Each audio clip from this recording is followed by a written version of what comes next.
I am a man in my mid-twenties. I paused my university studies to work part-time, living earnestly. I have a family that is irreplaceable to me, more precious than anything in the world, though I live alone now originally. My home was one where 3 generations lived together. My grandparents, my parents, and I lived together in a bustling household. The grandmother I speak of is not actually my father's biological mother. His birth mother passed away before he was even 3 years old. The grandmother I know married my grandfather, who felt guilty for not being able to properly care for his son after his wife's death. Ever since my father was a child, my grandmother has taken care of him as if he were her own, and they share a very close bond.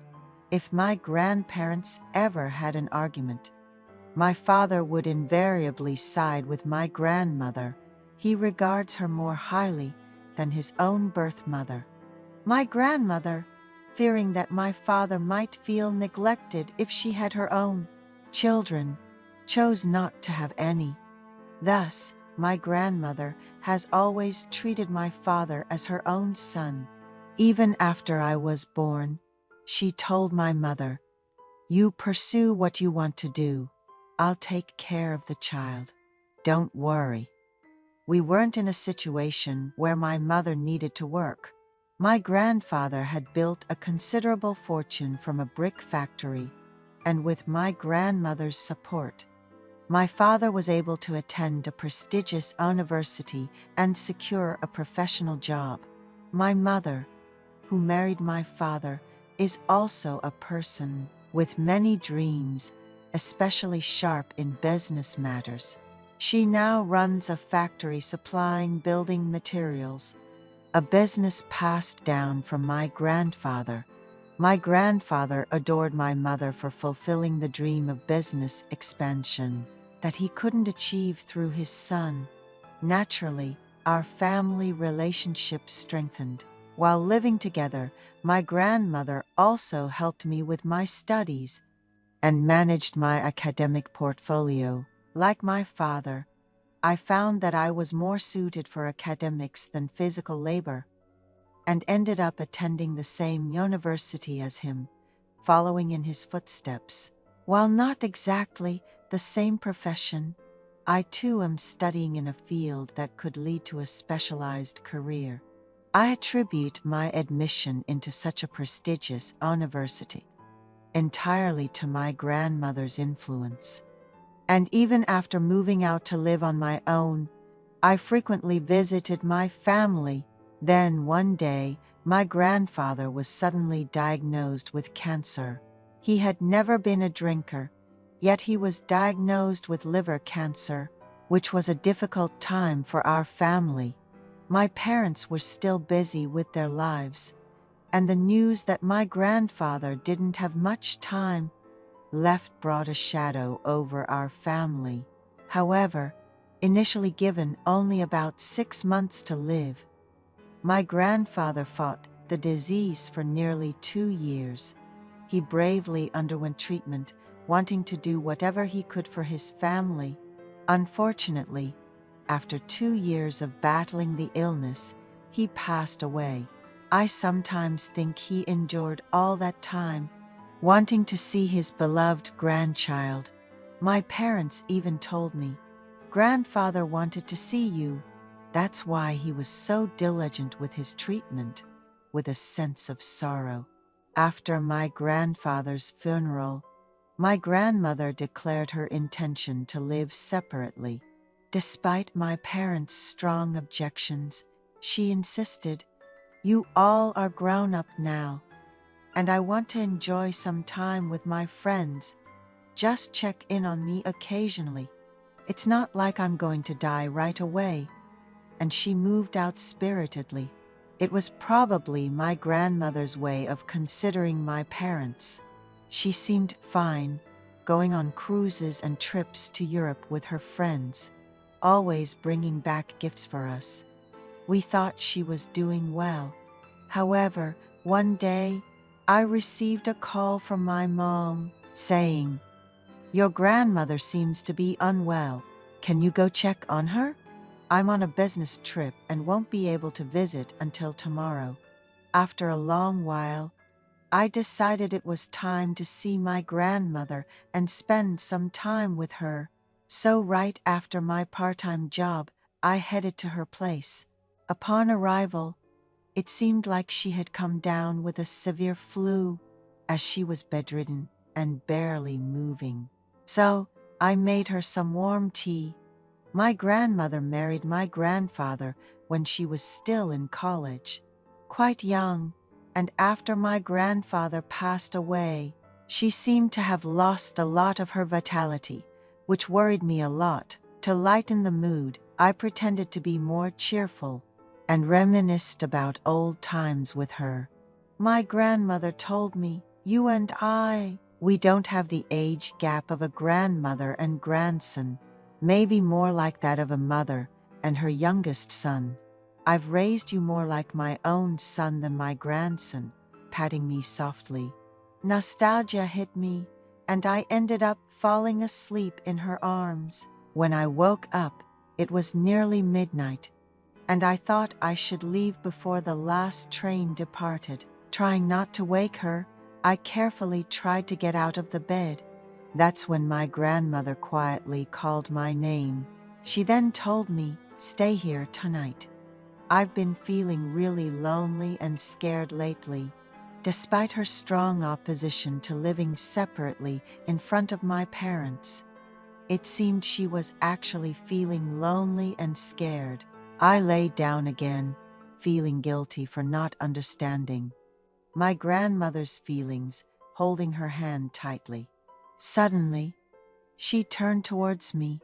Turning my head to look at her, she said, "How did our get to be so handsome? And so tall too?" While patting my back, I tried to pull away, saying it tickled.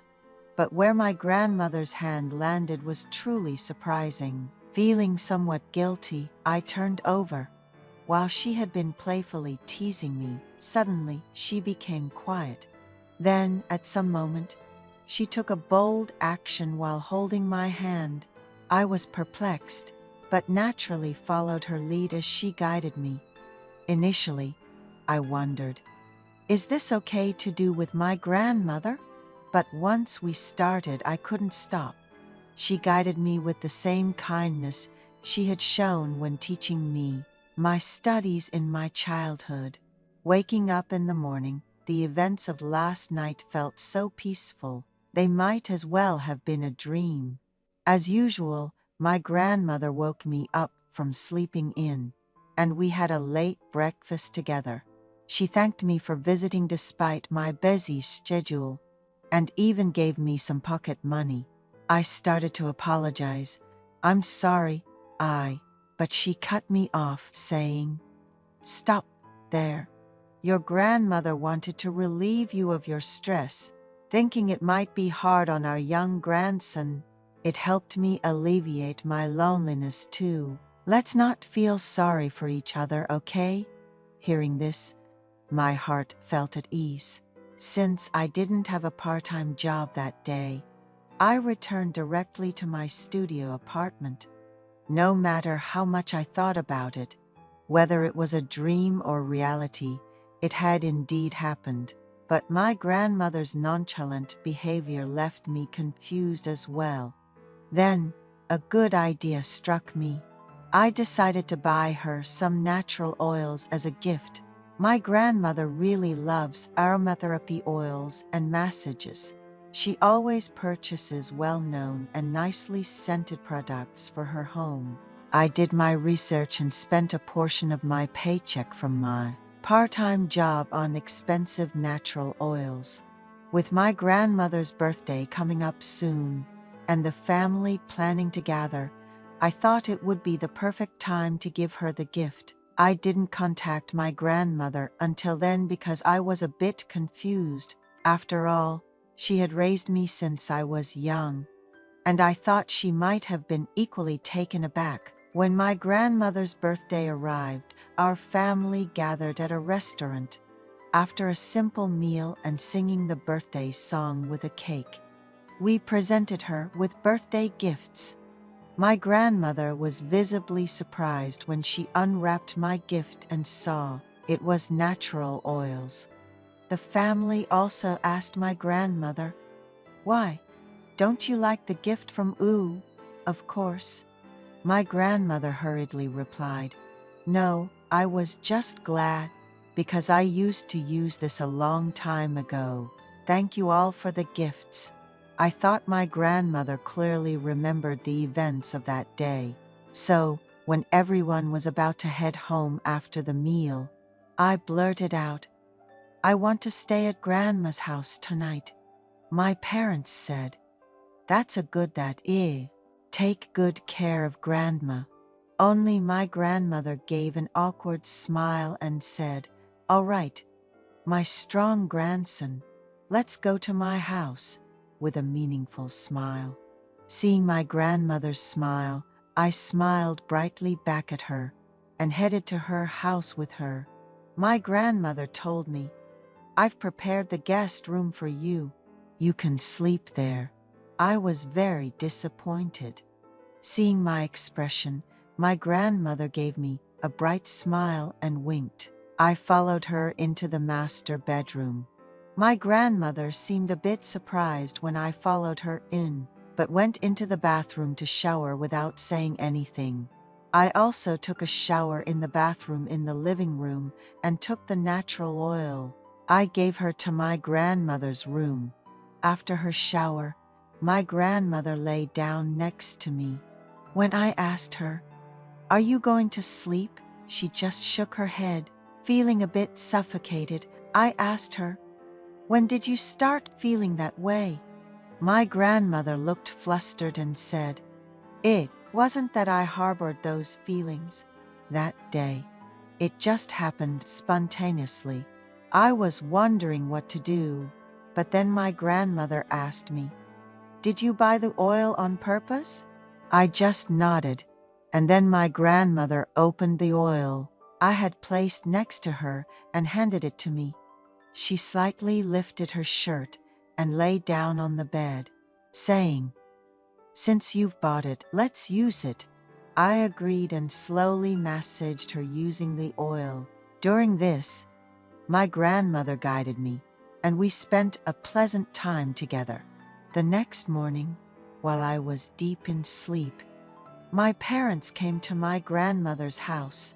My grandmother and I, who were oversleeping, hurriedly got dressed and went out to meet my parents. My parents said, "It seems you both slept well yesterday. Your skin looks very glossy." Then they took out seaweed soup and side dishes they had brought for lunch and celebrated my grandmother's birthday once again. My heart was pounding, wondering if my parents had noticed anything, but it seemed they were completely unaware. After my parents left, my grandmother sighed deeply, and I also felt relieved. Then we had a few more pleasant times under the excuse of oil massages that day. My grandmother shows me a polite attitude, the way she squints her eyes and shows a bright smile when our eyes meet is dazzlingly beautiful. Sometimes I think, what if my grandmother was the one who gave birth to my father? Lately, I feel fortunate that my grandmother and I do not share a single drop of blood.